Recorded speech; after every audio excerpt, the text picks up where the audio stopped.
Bismillahirrahmanirrahim. Assalamualaikum warahmatullahi wabarakatuh. Selamat siang adik-adik. Bagaimana kabar hari ini? Semoga dalam keadaan sehat afiat ya. Baik, pada siang hari ini ketemu lagi dengan Bu Vera pada mata kuliah Fisika Modern. Ada beberapa materi yang akan kita pelajari hari ini, yaitu yang pertama dilatasi waktu, yang kedua kontraksi panjang, ketiga dinamika relativistik, keempat efek Doppler relativistik, dan yang kelima paradoks kembar. Kita masuk pada materi yang pertama, yaitu pemekaran waktu dan kontraksi panjang. Sebelumnya, adik-adik mahasiswa telah mempelajari tentang postulat relativitas khusus yang dikemukakan oleh Albert Einstein. Nah, dampak dari postulat kedua relativitas khusus adalah waktu tidaklah mutlak tetapi relatif.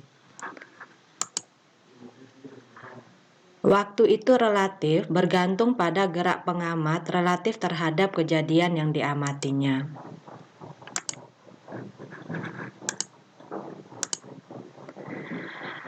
Misalkan kita mempunyai selang waktu antara dua kejadian yang terjadi pada tempat yang sama, di mana X2 aksen sama dengan X1 aksen. Dalam kerangka acuan S aksen, kerangka acuan X aksen adalah kerangka acuan pengamat yang diam terhadap kejadian. Nah, waktu yang diukur kita beri simbol dengan delta TP, dengan catatan delta TP adalah T2 aksen dikurangi T1 aksen. Delta TP adalah waktu yang diukur oleh pengamat yang diam terhadap kejadian. Sebaliknya, hasil pengukuran selang waktu menurut kerangka acuan S, yaitu kerangka acuan pengamat yang bergerak terhadap kejadian, kita beri simbol delta T, dengan catatan delta T sama dengan T2 minus T1. Delta T adalah waktu yang diukur oleh pengamat yang bergerak terhadap kejadian. Bagaimanakah hubungan delta TP dan delta T? Mari perhatikan transformasi Lorentz untuk waktu. Sebelumnya, adik-adik sudah mempelajari tentang transformasi Lorentz, sehingga kita dapatkan persamaan T2 sebagai berikut. Dengan cara yang sama seperti T2, maka kita bisa mencari T1.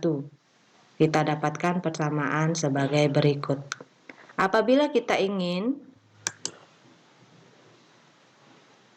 menyelesaikan T2 dikurangi T1, maka komponen T2 yang ini kita kurangi dengan komponen T1. Sehingga kita akan dapatkan persamaan T2 dikurang T1 adalah delta T, T2 aksen min T1 aksen adalah delta TP.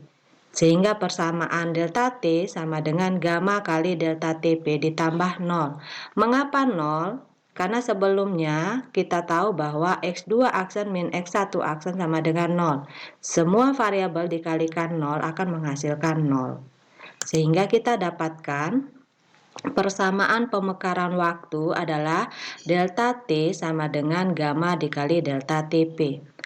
Simbol gamma didefinisikan dengan 1 dibagi akar 1 min V kuadrat per C kuadrat, sehingga bisa kita tuliskan delta T sama dengan delta TP dibagi akar 1 min V kuadrat per C kuadrat, atau sama dengan gamma delta TP. Apakah yang dimaksud dengan pemekaran waktu atau dilatasi waktu? Pemekaran waktu atau dilatasi waktu adalah efek bertambah lamanya selang waktu yang diukur oleh pengamat yang bergerak terhadap kejadian.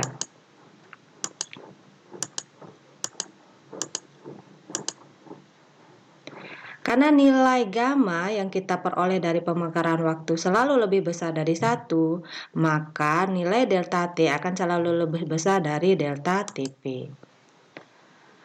Delta TP adalah waktu sejati atau proper time, yaitu selang waktu yang diukur oleh jam pengamat yang diam terhadap kejadian.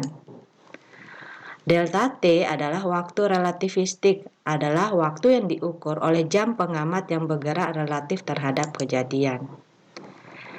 Jadi, bisa kita simpulkan, sebuah jam yang bergerak akan berjalan lebih lambat daripada sebuah jam yang diam dengan faktor gamma. Maksudnya, nilai delta T akan selalu lebih besar dari nilai delta TP. Untuk melihat penguasaan konsep mahasiswa terkait materi pemekaran waktu, silakan mahasiswa menyelesaikan contoh soal berikut.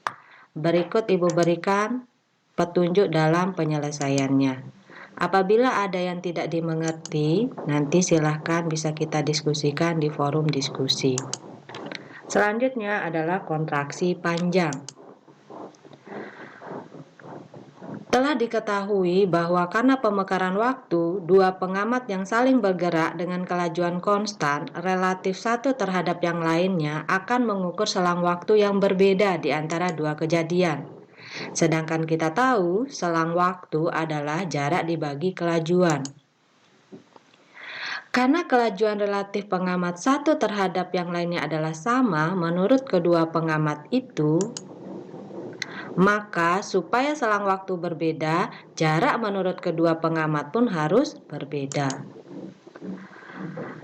Sehingga nantinya akan didapatkan hasil bahwa ternyata panjang benda yang diukur oleh pengamat yang bergerak relatif terhadap benda selalu lebih pendek daripada panjang yang diukur oleh pengamat yang diam terhadap benda. Jadi, kontraksi panjang ini berlawanan dengan pemekaran waktu. Kalau pemekaran waktu yang diukur oleh pengamat yang bergerak akan lebih panjang dibandingkan dengan waktu yang diukur oleh pengamat yang diam terhadap kejadian. Sebaliknya, untuk kontraksi panjang yang diukur oleh pengamat yang bergerak relatif lebih pendek dibandingkan panjang yang diukur oleh pengamat yang diam terhadap kejadian. Pembendekan panjang atau jarak ini dikenal dengan sebutan kontraksi panjang. Berikut Ibu berikan penurunan persamaan dari kontraksi panjang.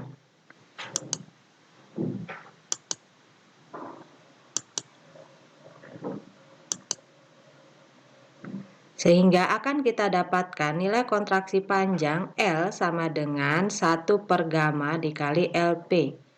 Jadi hal ini berbeda dengan persamaan pemekaran waktu. Atau L sama dengan akar 1 min V kuadrat per C kuadrat dikali LP. Panjang LP disebut panjang sejati, yaitu panjang yang diukur oleh pengamat yang diam terhadap kejadian. Karena gamma selalu lebih besar dari 1, maka nilai L pasti lebih kecil dari LP. L disebut panjang relativistik karena diukur oleh pengamat yang bergerak terhadap kejadian. Peristiwa penyusutan panjang ini pertama kali diramalkan oleh Hendrik Anton Lorentz. Oleh karena itu, penyusutan panjang disebut juga kontraksi Lorentz. Untuk melihat penguasaan konsep mahasiswa terkait penyusutan panjang, silakan mahasiswa menyelesaikan contoh soal berikut ini. Mudah bukan dalam menyelesaikannya? Semangat ya! Baik, kita lanjut pada materi massa, momentum, dan energi relativistik. Untuk mempelajari massa, momentum, dan energi relativistik tidak jauh berbeda dengan kita mempelajari pemekaran waktu dan kontraksi panjang.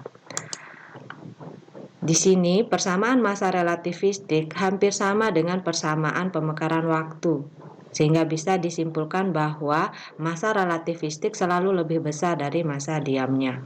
Begitu juga dengan momentum relativistik. Hal yang sama juga bisa kita dapatkan di energi kinetik relativistik dengan persamaan sebagai berikut.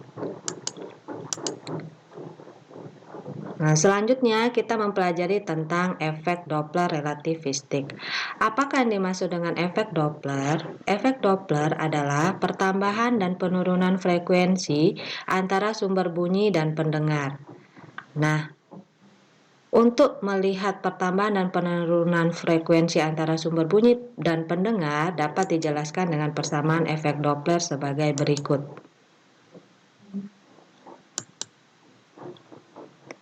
Dengan beberapa variabel yang diketahui, Ibu sudah memberikan keterangan.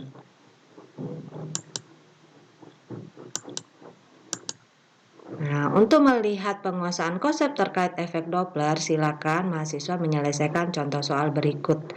Apabila ada yang tidak dimengerti, maka bisa menanyakan di forum diskusi. Selanjutnya, materi terakhir yaitu paradoks kembar.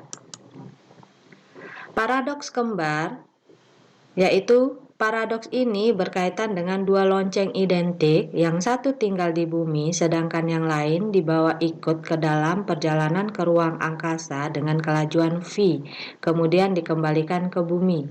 Biasanya lonceng diganti dengan sepasang orang kembar. Dalam fisika, paradoks kembar adalah eksperimen bayangan dalam relativitas khusus di mana seorang dari dua orang saudara kembar yang melakukan perjalanan dengan roket kecepatan tinggi dan kemudian kembali lagi ke bumi akan menemukan bahwa saudara kembarnya yang tetap di bumi lebih tua dari dirinya sendiri. Membingungkan bukan? Nah, untuk melihat kebenaran dari teori paradoks kembar ini, silakan mahasiswa mencoba menyelesaikan contoh soal berikut. Apabila ada yang belum dipahami, akan kita bahas bersama di forum diskusi. Terima kasih untuk hari ini. Sampai ketemu di materi berikutnya. Assalamualaikum warahmatullahi wabarakatuh.